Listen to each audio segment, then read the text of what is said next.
Muy buenas noches, tengan todos ustedes, sean bienvenidos a una edición más de su programa Sella en Contexto, un programa del Centro de Estudios Espinosa Iglesias que es auspiciado a su vez por la Fundación Espinosa Rú García. Bueno, en esta ocasión, en donde nos acoge el CIDE, el Centro de Investigación y Docencia Económica en la Ciudad de México, pues tenemos un gran programa, un gran lujo de los participantes que nos acompañan sobre un tema que existe, uno lo ve, no lo quiere ver, pero que está ahí y es difícil de erradicar, que es sobre la discriminación en México.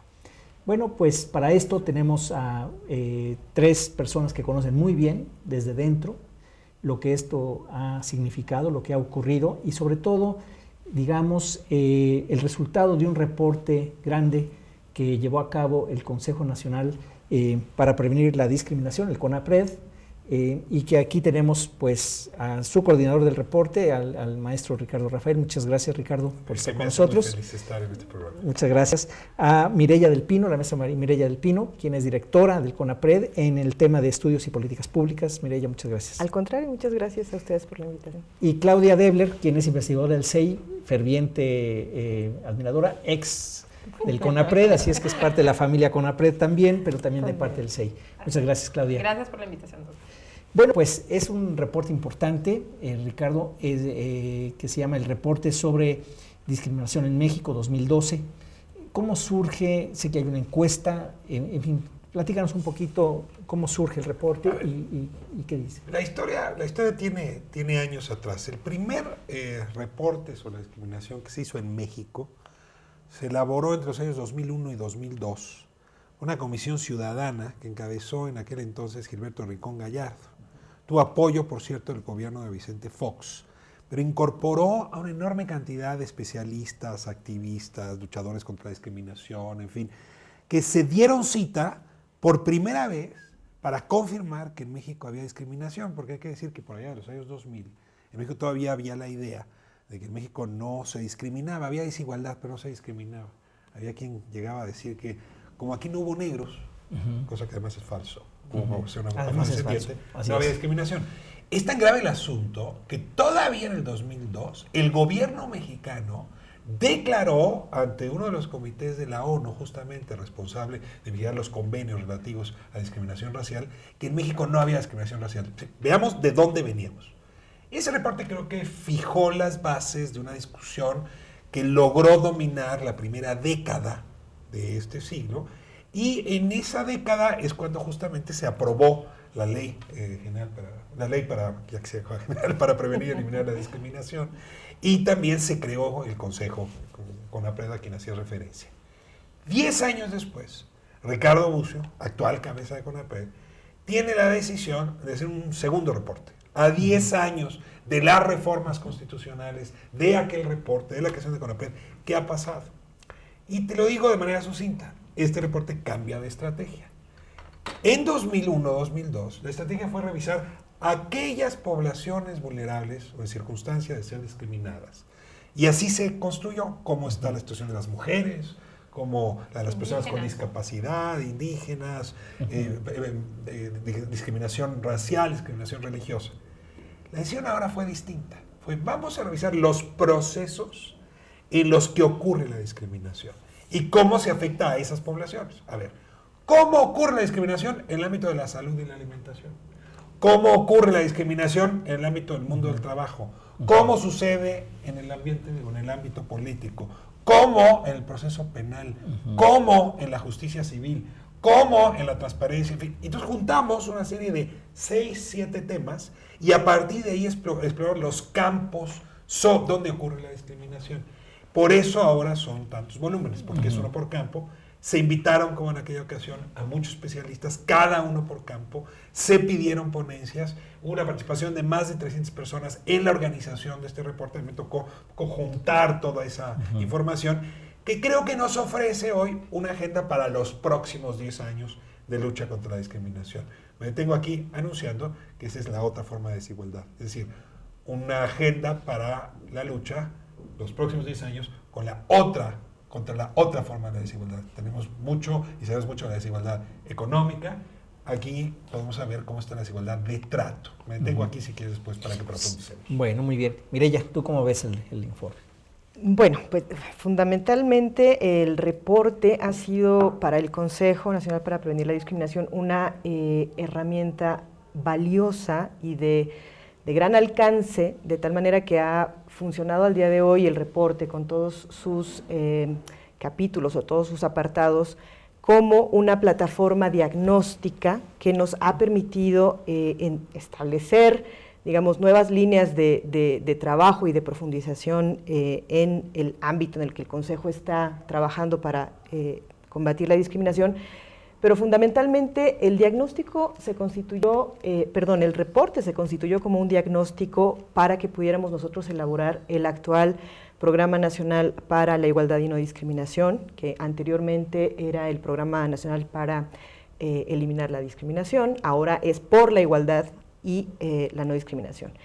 En el ejercicio, en la construcción, en el diseño de las políticas públicas, sin duda todos los teóricos y las propuestas literarias sobre políticas públicas hablan efectivamente de que es necesario tener un buen diagnóstico para ir enfocando el combate a la problemática social, al problema social que se pretende contrarrestar o solucionar o dar respuesta a partir de diagnósticos.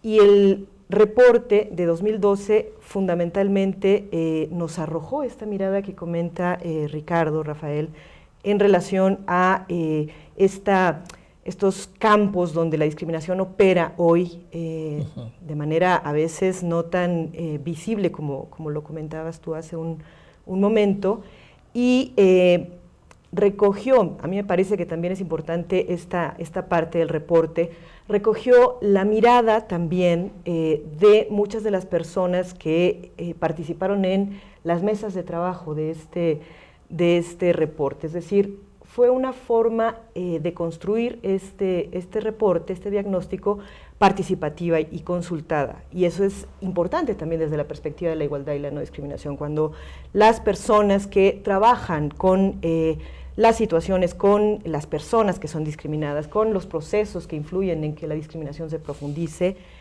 puedan también dar su perspectiva, no solo la solidez académica que puedan tener los ponentes del reporte, sino también la ciudadanía que participa en las organizaciones y que a la par también fue incluso, digamos, el eje que nos estructuró la forma de trabajar en la consulta que se hiciera para la ciudadanía de manera amplia cuando se elaboró el Plan Nacional de Desarrollo.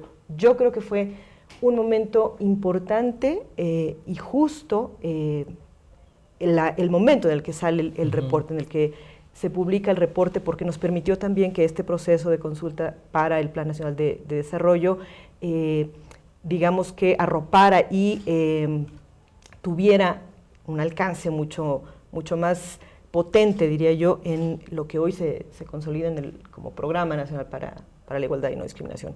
Estamos a un año de haberlo ya publicado el programa, y ustedes al revisar el programa encontrarán muchos de los hallazgos, los más relevantes, también dentro de las delimitaciones que el propio programa tenía para su formación, para su formulación, pero muchos de los elementos fundamentales del reporte. Entonces, en términos de la tarea que el Estado mexicano, que por parte del Ejecutivo Federal, tiene que realizar para combatir la discriminación y esta desigualdad de trato que está planteada en el reporte, ha sido fundamental para su diseño. Ahora estamos en la parte de la ejecución, de la implementación, pero con toda la certeza de que las tareas que se desprenden de ahí están pues muy bien documentadas y conocidas, pues, ¿no?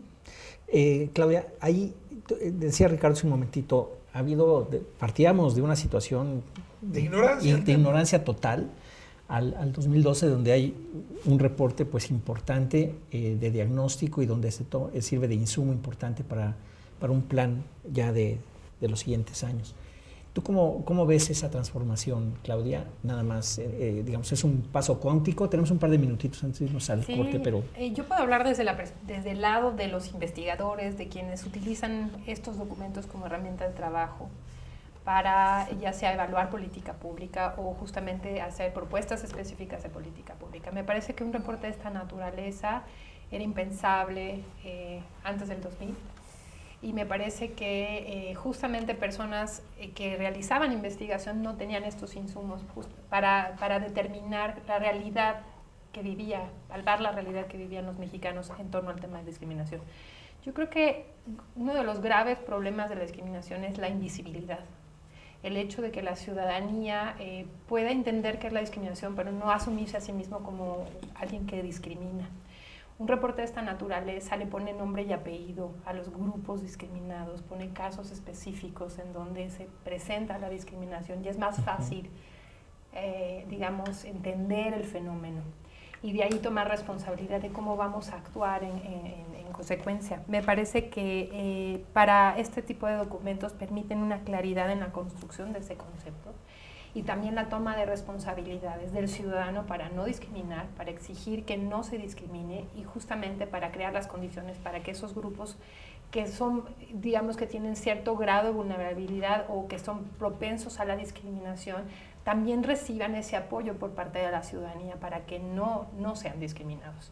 Entonces, creo que es un gran avance y me imagino que también es importante reconocer que es la suma de todos estos esfuerzos, la suma de la participación activa de una persona como don Gilberto, que era realmente alguien que entendía perfecto el concepto de la discriminación porque la vivía en carne propia.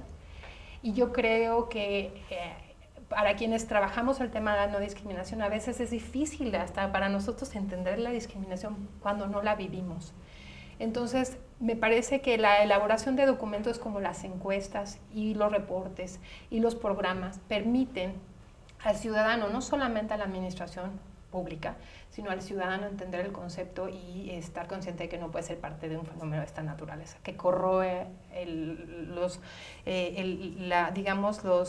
a las familias, a las economías de las familias y al país en su conjunto. Entonces me parece sustancial que el ciudadano entienda que hay estos documentos que materializan el tema para que lo podamos masticar mejor. Sí.